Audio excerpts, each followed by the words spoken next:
이 시간 여러분들 귀하고 복된 자리에 오신 여러분들 한 분 한 분 주님의 이름으로 환영하고 축복합니다. 우리 옆에 계신 분들 우리 한번 인사할까요? 앞뒤로 환영하고 축복합니다. 사랑합니다. 예, 잘 오셨습니다. 예.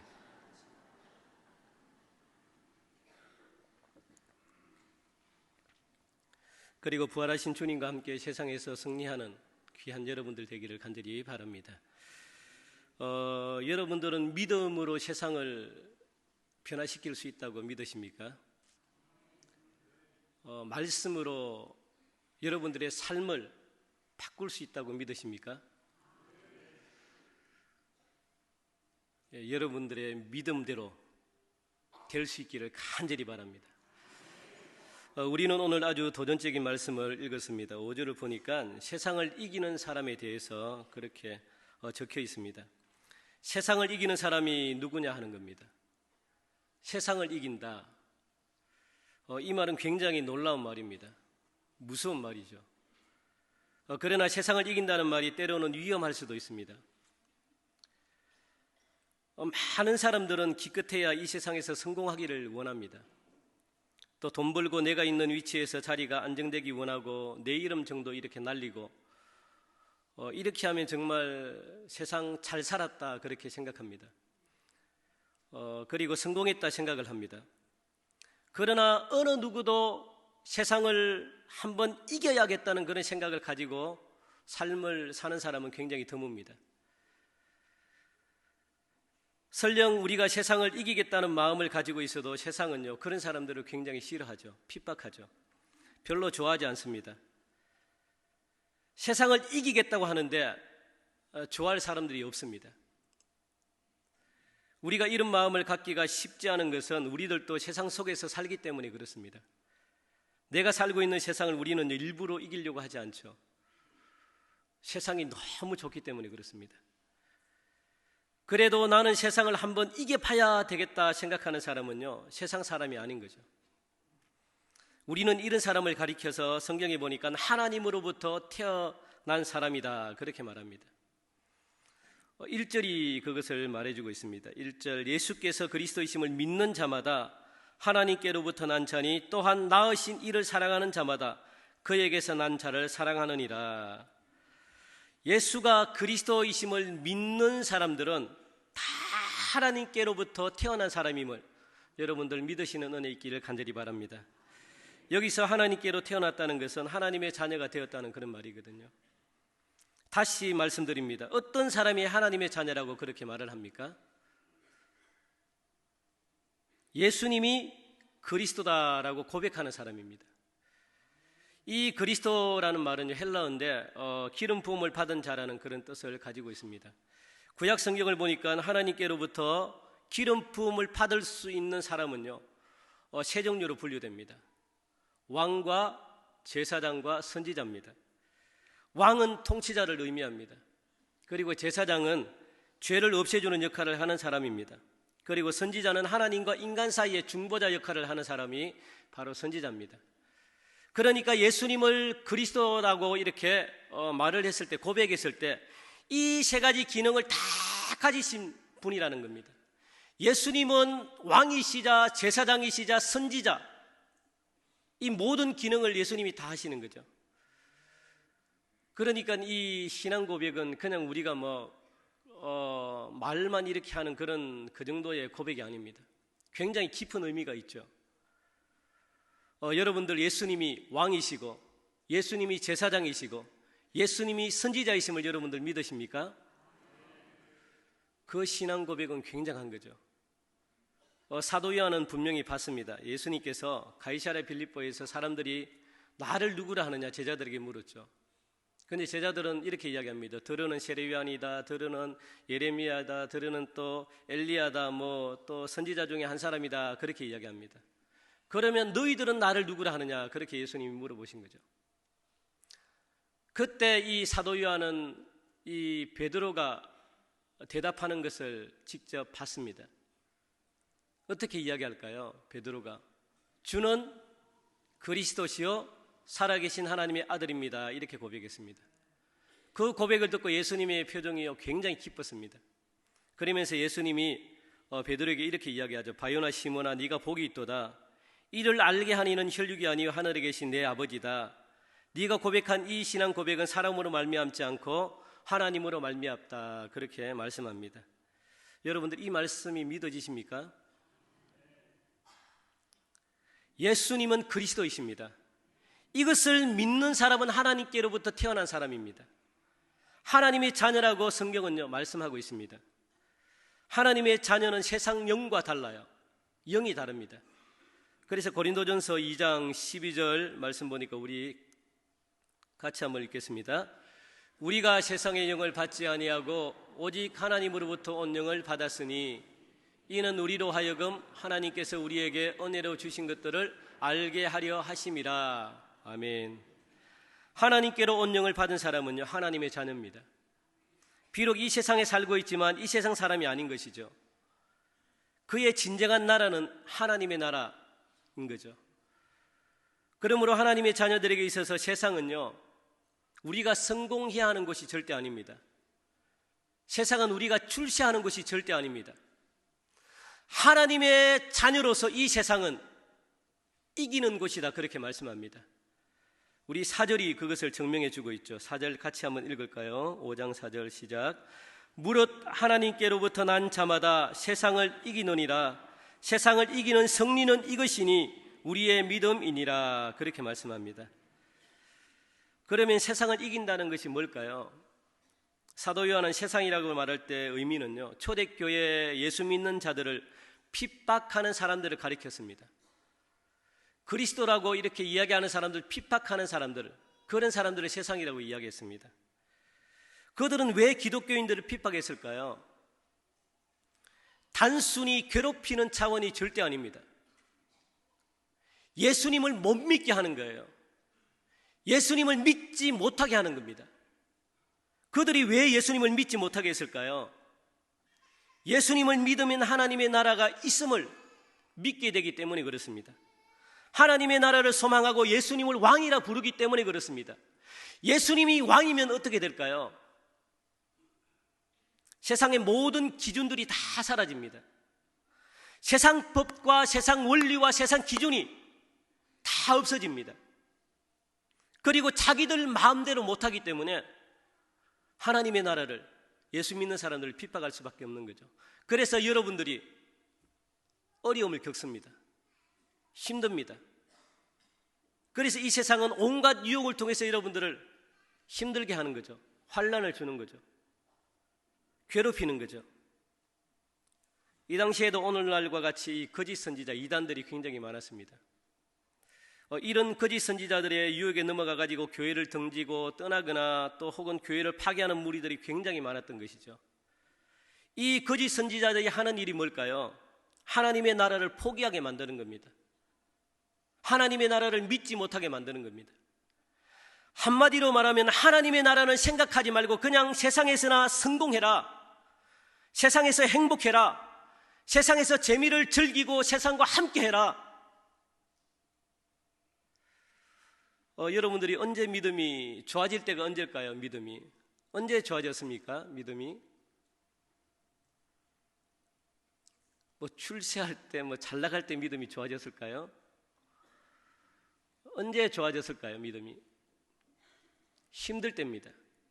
시험 들 때, 그리고 또 핍박이 있을 때, 세상에서 실패하고 좌절할 때 믿음이 생깁니다. 우리는 그것을 너무나 잘 알면서도 세상 유혹 앞에서는 맥을 못 쳐요. 우리를 넘어뜨리려고 하는 유혹인 줄 알면서도 그냥 다 넘어갑니다. 이겨보려고도 생각을 하지 않습니다. 너무나 비참하게 무너지는 것을 볼 수 있죠. 정신 차려야 됩니다. 세상이 원하는 것은 하나님의 나라를 잊어버리게 만드는 거거든요. 하나님의 나라를 생각하지 못하게 만드는 겁니다. 세상만 바라보라는 겁니다. 세상만 추구하고 영원히 이 세상에서 살 것처럼 그렇게 행동하며 살아라. 그러면 겉으로는 얼마든지 예수님을 믿어도 좋다, 얼마든지 교회 다녀도 좋다, 직분도 얼마든지 가져도 좋다, 목사, 장로, 집사, 권사 얼마든지 받아도 좋다, 그렇게 세상은 이야기합니다. 실제로 예수님을 믿는다고 하면서도 우리가 세상의 부귀영화를 바라보면서 내가 높아지고 그리고 또 성공하려고 애를 쓰는 사람들이 얼마나 많은지 모릅니다. 이것은 정말 두려운 일입니다. 성공하고 부귀영화를 누리고 권력을 갖는다는 것을 절대로 나쁘다고 말하지 않습니다. 잘못되지도 않았습니다. 나쁘지 않습니다. 그러나 중요한 것은 누가복음 17장 26절부터 30절 말씀 보니까 예수님께서 다시 오실 때 걱정했던 한 가지가 있었습니다. 우리 한번 말씀 읽어볼까요? 시작. 노아의 때에 된 것과 같이 인자의 때에도 그러하리라. 노아가 방주에 들어가던 날까지 사람들이 먹고 마시고 장가들고 시집가더니 홍수가 나서 그들을 다 멸망시켰으며 또 롯의 때와 같으리니 사람들이 먹고 마시고 사고 팔고 심고 집을 짓더니 롯이 소돔에서 나가던 날에 하늘로부터 불과 유황이 비오듯 하여 그들을 멸망시켰느니라. 인자가 나타나는 날에도 이러하리라.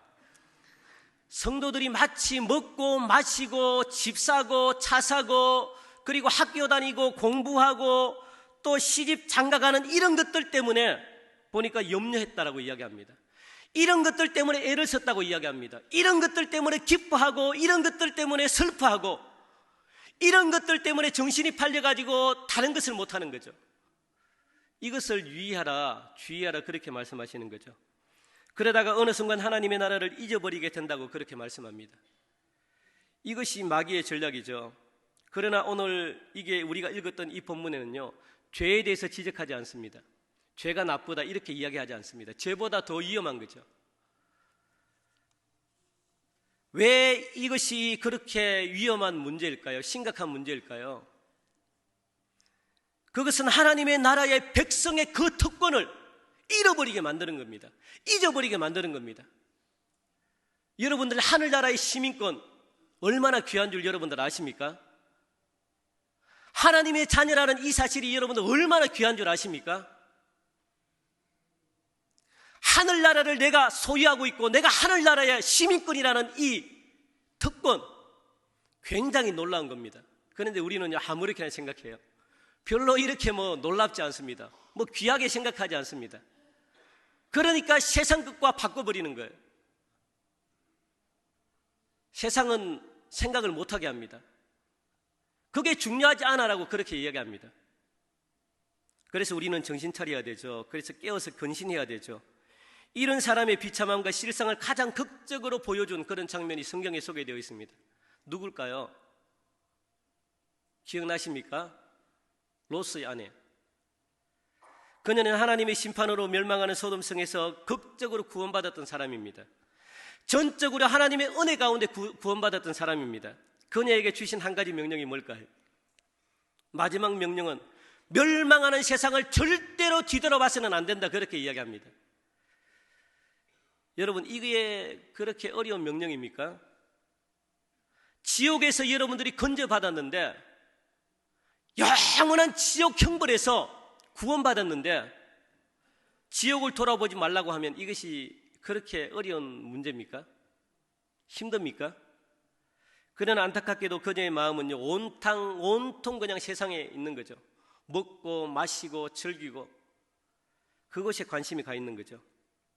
그리고 죽을 직전에도 그녀의 모든 것이 소돔성에 있었습니다. 야, 내가 이것도 놔두고 왔는데 저것도 놔두고 왔는데 그래서 소돔성이 유황불에 탈 때 그녀는 미련이 남아가지고 뒤를 돌아보다가 소금 기둥이 되어버렸죠.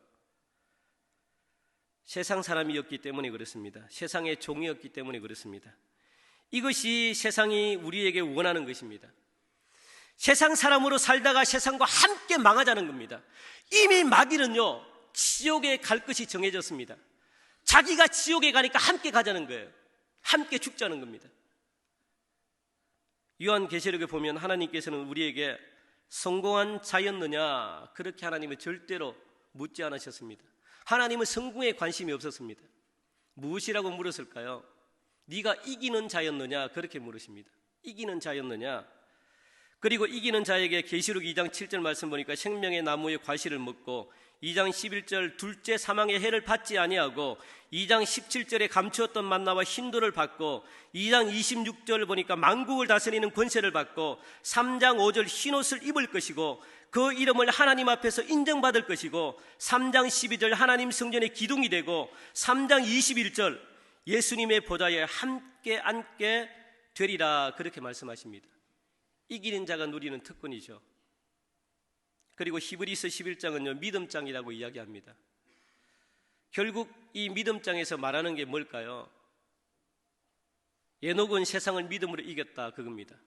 아브라함은 세상을 믿음으로 이겼다는 겁니다. 이삭은 세상을 믿음으로 이겼다는 겁니다. 야곱은 세상을 믿음으로 이겼다는 겁니다. 요셉은 세상을 믿음으로 이겼고 모세도 세상을 믿음으로 이겼다 이 내용입니다. 그들이 이기는 자였던 것은요 그들이 모두가 하나님의 나라를 바라봤기 때문에 그렇습니다. 하나님의 나라를 믿었기 때문에 그렇습니다. 그래서 히브리서 11장 16절 우리 한 번 더 같이 읽겠습니다. 시작. 그들이 이제는 더 나은 본향을 사모하니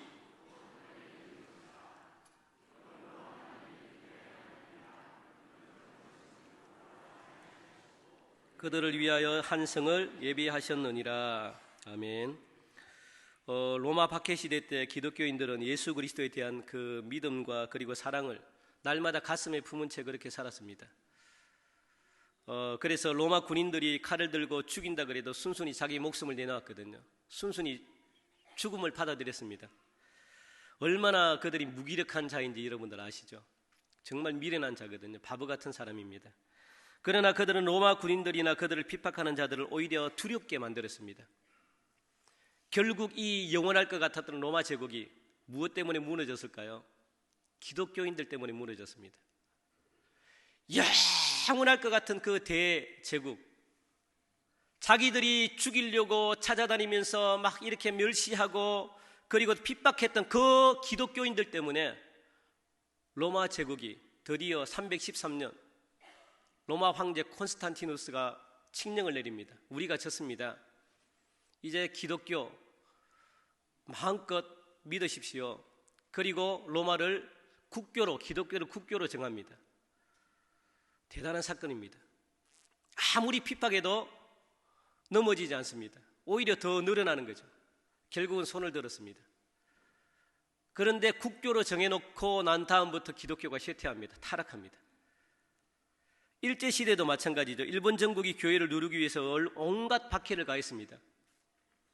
그러나 일본이 그렇게도 없애려고 애썼던 한국 교회에 지금 일본에 500명 이상이 선교사로 가 있습니다. 그리고 해마다 계속 일본 청년들이 단기 선교를 떠나잖아요. 이것이 세상을 이기는 것입니다. 여러분, 누가 감히 세상을 이기려고 하는 자일까요? 주 예수님을 믿는 내가 그 사람이 될 수 있기를 간절히 바랍니다. 우리가 5절 말씀을 보니까 세상을 이기는 사람은 누구냐? 예수께서 하나님의 아들이심을 믿는 자가 아니면 세상을 이기는 자가 누구냐? 그렇게 이야기합니다. 예수가 하나님의 아들이심을 믿는 사람이 세상을 이긴다고 이야기합니다. 주는 그리스도시요 살아계신 하나님의 아들입니다. 이것을 믿는 사람이 세상을 이긴다고 그렇게 말씀합니다. 왜요? 그 사람 안에 성령님이 임하셨기 때문에 그렇습니다. 그래서 믿음이 생기는 거죠. 하나님으로부터 태어난 사람입니다. 우리가 하나님의 자녀인지 아닌지 어떻게 알 수 있을까요?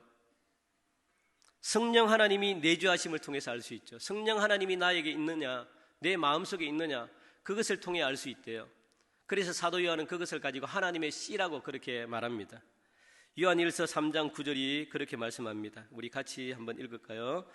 하나님께로부터 난 자마다 죄를 짓지 아니하나니 이는 하나님의 씨가 그의 속에 거함이요 그도 범죄하지 못하는 것은 하나님께로부터 났음이라. 하나님의 씨가 그의 속에 거하는 사람은 하나님의 자녀다 그렇게 말합니다. 성령님이 함께하는 사람은 절대로 죄를 범할 수 없답니다. 죄를 지을 수 없답니다. 이런 사람들은 죽음도 두렵지가 않은 것이죠. 왜 그럴까요? 하나님의 나라가 그 속에 있기 때문입니다. 하나님의 나라가 그 속에 있는 자는 세상을 이기는 자입니다. 여러분들이 하나님의 나라에 속해 있고 세상 사람들과 다르다는 것, 어떻게 알 수 있을까요? 큰 증거가 있습니다. 1절입니다. 예수께서 그리스도이심을 믿는 자마다 하나님께로부터 난 자니 또한 낳으신 이를 사랑하는 자마다 그에게서 난 자를 사랑하느니라. 2절. 우리가 하나님을 사랑하고 그의 계명들을 지킬 때에 이로써 우리가 하나님의 자녀를 사랑하는 줄을 아느니라. 그렇게 말씀합니다. 사도 요한은 이 시몬 베드로가 고백하는 것을 또 봤거든요. 그래서 그것을 곁에서 보고서 그가 쓴 요한복음 21장에 이렇게 기록합니다. 부활하신 주님이 갈릴리 바닷가에 오셔서 밤새껏 잡아도 잡히지 않는 그 베드로의 모습을 보고 그물 우편에, 배 우편에 그물을 던지라 던졌더니 엄청난 고기가 잡혔습니다. 그리고서 어디서 구해 오셨는지 떡과 고기를 숯불 위에 구워놓고 아침밥을 먹이신 후에 예수님이 베드로에게 이야기하죠. 요한의 아들 시몬아, 네가 다른 사람들보다 나를 더 사랑하니, 네가 나를 사랑하니, 네가 나를 사랑하니. 그렇게 예수님이 베드로에게 3번씩이나 물었습니다. 그리고 베드로가 대답하죠. 예, 예수님, 제가 주님을 얼마나 사랑하는 줄 주님이 더 잘 아십니다. 주님이 아십니다. 주께서 아십니다. 그렇게 3번씩 대답합니다. 주는 그리스도시요 살아계신 하나님의 아들이십니다 라고 고백했을 때 베드로는 하나님의 아들로 태어났습니다. 하나님의 자녀로 태어났습니다. 이렇게 거듭난 베드로는 다시 주님을 사랑한다 그득그득 고백을 하면서 그 사랑의 정표로 베드로는 거꾸로 십자가에 돌아갔습니다. 그만큼 예수님을 사랑했습니다. 사도 요한은 그것을 목격했거든요. 사도 요한은 그것을 봤습니다. 그것을 보고서 하나님께로 난 자는 하나님을 사랑한다 그렇게 고백했습니다. 그리고 그 다음에 보면 하나님 아버지를 사랑하는 사람은 그분의 자녀들도 사랑한다 그렇게 이야기합니다. 하나님을 사랑하는 사람은 자녀들도, 하나님을 믿는 형제들도 사랑한다 그렇게 이야기합니다. 여러분 하나님을 사랑하십니까? 그러면 남편분 사랑하십니까? 특히 아내 사랑하십니까? 여러분들 자녀들 많이 사랑합니까? 옆에 계신 분들 많이 사랑합니까? 사랑한답니다.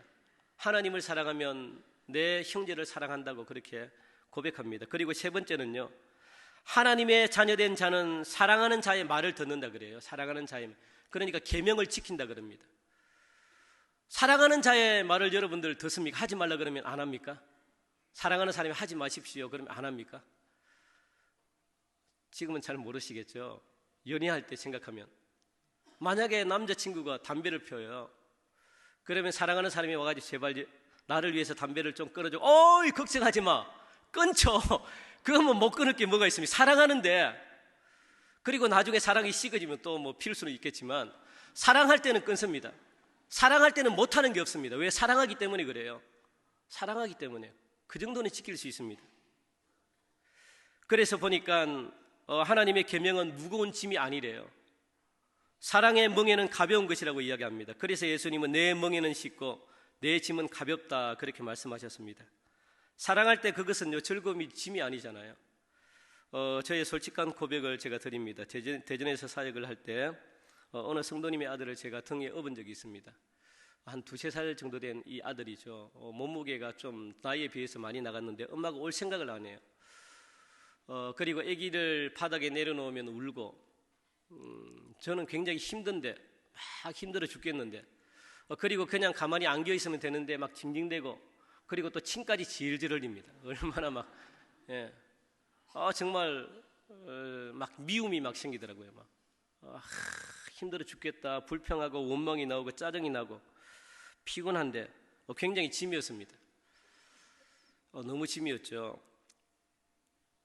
이 시간 비로소 제가 미워했던 것 회개합니다. 그리고 난 후에 제 작은 둘째 딸을 거의 비슷한데 둘째 딸을 제가 등에 업었습니다. 와, 무거울까요?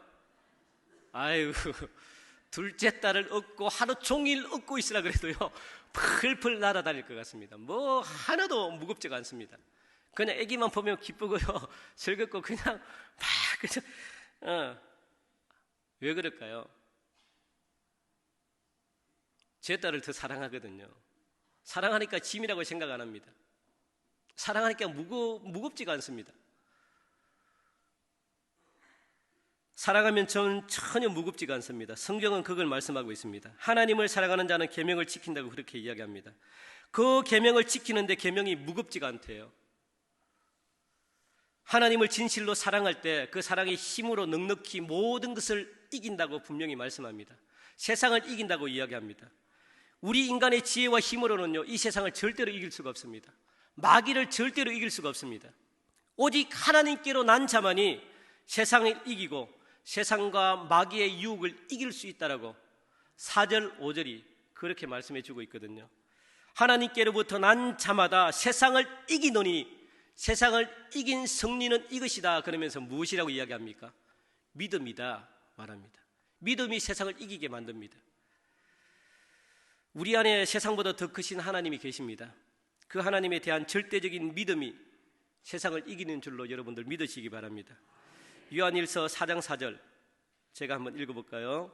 자녀들아 너희는 하나님께 속하였고 또 그들을 이기었나니 이는 너희 안에 계신 이가 세상에 있는 자보다 크심이라 그렇게 말씀합니다. 하나님이 세상보다 더 크시대요. 더 크신 하나님을 믿어야지 우리는 누구를 믿습니까? 하나님이 세상을 이기게 하신답니다. 우리가 할 일은 오직 주 예수님을 바라보는 것입니다. 세상 성공은 부수적인 거예요. 주셔도 그만 안 주셔도 그만입니다. 그러나 세상 성공보다 더 좋은 것이 있습니다. 뭘까요? 하나님의 나라입니다. 사도 바울은 삼청천 천국을 갔다 왔습니다. 천국을 갔다 와보니까 천국이 얼마나 좋은지 모릅니다. 그렇게 좋아요, 천국이. 그래서 자기가 지금까지 쌓았던 세상의 모든 것들을 무엇으로 여겼을까요? 배설물로 여겼다 그렇게 이야기합니다. 내가 세상보다 더 좋은 가치가 있는 것을 내가 알았는데, 내가 이 세상의 어떤 것보다도 더 좋아하는 것을 내가 봤는데 세상에 눈이 들어오겠습니까? 안 들어오죠. 그러니까 그것은 아무 가치 없는 것으로 그냥 버려버렸대요. 하나님께서 그저 고난의 길을 가라고 그렇게 하지는 않습니다. 십자가를 지고 가라 그렇게만 말하지 않습니다. 우리에게 하나님의 나라를 주셨음을 여러분들 믿으시기 바랍니다. 그리고 이 세상의 것을 내려놓으래요. 내가 세상과 바꿀 수 없는 좋은 것을 너에게 줬기 때문에 하찮은 이 세상을 내려놓았으면 좋겠다. 비교할 수 없는 하나님의 나라가 너에게 있다. 제발 이 세상 것을 내려놔라 그렇게 하나님이 말씀하십니다. 주님만 바라보는 자는 세상에 나갈 때 생각이 달라져요. 또 한번 이길 기회가 왔구나. 시험은 왜 칩니까 여러분들? 합격하려고 치는 거죠. 시험은 왜 칩니까? 진급하려고 치죠. 시험은 왜 칩니까? 상급생이 되라고 그렇게 치는 겁니다. 여러분들 시험이 올 때마다 두려워하지 마시고 또 한번 이길 기회가 왔구나 그렇게 생각하는 것이 믿음이거든요. 생각이 달라지니까 그냥 인생이 재밌습니다. 기쁩니다. 우리 이 시간 한번 따라해 볼까요? 주여 이번에도 이기게 하옵소서. 주여 이번에도 이기게 하옵소서. 승리는 은혜의 선물입니다. 사도 바울은 이김을 주시는 하나님입니다고 그렇게 고백합니다. 고린도전서 15장 57절 말씀 보니까 우리 주 예수 그리스도로 말미암아 우리에게 승리를 주시는 하나님께 감사한다고 그렇게 말합니다. 천국의 시민권을 주실 때 그저 여러분들 감사합니다라고 받으시면 됩니다. 이 한마디면 족하죠. 승리도 마찬가지입니다. 감사합니다 하면 되는 거죠. 이것이 믿음으로 승리하는 것입니다. 사랑하는 성도 여러분, 우리가 할 일은요, 지금부터 마음에 예수님이 왕이 되시게 하는 겁니다. 아직 세상을 이길 확신이 없으신 분이 혹시 여기에 계십니까? 그렇다면 이 시간 주 예수님을 믿습니다. 저에게 세상을 보는 눈을 열어주시고 그리고 세상을 이길 믿음을 주옵소서라고 그렇게 고백하시는 은혜가 있기를 주님의 이름으로 간절히 축원드립니다. 기도드리겠습니다. 하나님 감사합니다. 우리에게 세상을 이길 이김은 이것이라고 말씀하면서 믿음을 가지라고 이야기합니다. 하나님 우리에게 믿음을 주시고 하늘나라를 바라볼 수 있는 영적인 안목을 허락해 주셔서 이 세상 넉넉히 이기고도 남는 그런 은혜의 삶을 살 수 있도록 축복하여 주옵소서. 감사하며 예수님 이름으로 기도하옵나이다. 아멘.